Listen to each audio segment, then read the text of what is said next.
નમસ્કાર, આપ જોઈ રહ્યા છો નેશન પ્લસ ન્યૂઝ. હું છું આપની સાથે હિરલ પંડ્યા. વડોદરા શહેરમાં નશાના કારોબાર ચલાવતા બુટલેગરોને નાથવામાં પીસીબી એટલે કે પ્રિવેન્શન ઓફ ક્રાઇમ બ્રાન્ચને મોટી સફળતા મળી છે.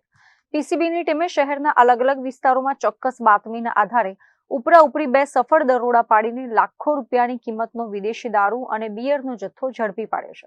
વડોદરા શહેરને નશામુક્ત બનાવવા માટે કમિશનરની સૂચનાથી પીસીબીની ટીમ સંપૂર્ણ એક્શન મોડમાં છે.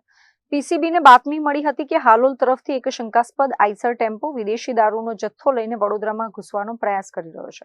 પોલીસે વોચ ગોઠવીને આ ટેમ્પોને ઝડપી લીધો હતો. ટેમ્પોની તલાશી લેતા તેમાંથી 576 નંગ બિયરના ટીન મળી આવ્યા હતા. પોલીસે દારૂ, મોબાઈલ ફોન અને આઈસર ટેમ્પો સહિત કુલ ₹7,84,776 નો મુદ્દામાલ કબજે કર્યો હતો અને ટેમ્પોમાં સવાર રાજસ્થાનના 2 આરોપીઓની સ્થળ પરથી જ ધરપકડ કરી લીધી છે. પીસીબીએ આટલેથી જ ન અટકતા બીજો મોટો સપાટો ઓલ્ડ પાદરા રોડ પર બોલાવ્યો હતો. ઓપી રોડ પર આવેલી પૂર્ણિમા રેસિડેન્સી વિસ્તારમાં એક ખુલ્લી જગ્યાની ઓરડી પાસે વિદેશી દારૂ છુપાવવામાં આવ્યો હોવાની પાક્કી બાતમી પોલીસને મળી હતી. પીસીબીની ટીમે દરોડો પાડીને ઓરડીની પાછળથી 337 નંગ વિદેશી દારૂની બોટલો અને બિયરના ટીન શોધી કાઢ્યા હતા. આ મામલે પોલીસે સ્થાનિક બુટલેગર મહેશ પરમારની અટકાયત કરી દારૂનો જથ્થો જપ્ત કર્યો છે. પીસીબીની આ ઉપરાઉપરી કાર્યવાહીથી વડોદરાના બુટલેગરોમાં ભારે ફફડાટ વ્યાપી ગયો છે.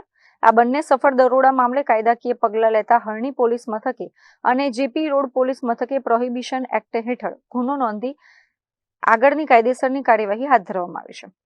હાલમાં પીસીબીની ટીમ દ્વારા પકડાયેલા 3 આરોપીઓની સઘન પૂછપરછ હાથ ધરવામાં આવી છે, જેથી આ દારૂ ક્યાંથી લાવવામાં આવ્યો હતો અને વડોદરામાં કોને સપ્લાય કરવાનો હતો તેની આખી નેટવર્ક ચેઇન અને મુખ્ય સૂત્રધારોને શોધી કાઢવા માટે તપાસના ચક્રો ગતિમાન કરાયા છે.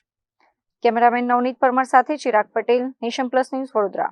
સમાચારોના સતત અપડેટ મેળવવા માટે અમારી નેશન પ્લસ ન્યૂઝની યુટ્યુબ ચેનલને સબસ્ક્રાઇબ કરો, બેલ આઇકન દબાવો અને જોડાયેલા રહો ફેસબુક, ઇન્સ્ટાગ્રામ અને ટ્વિટર પર.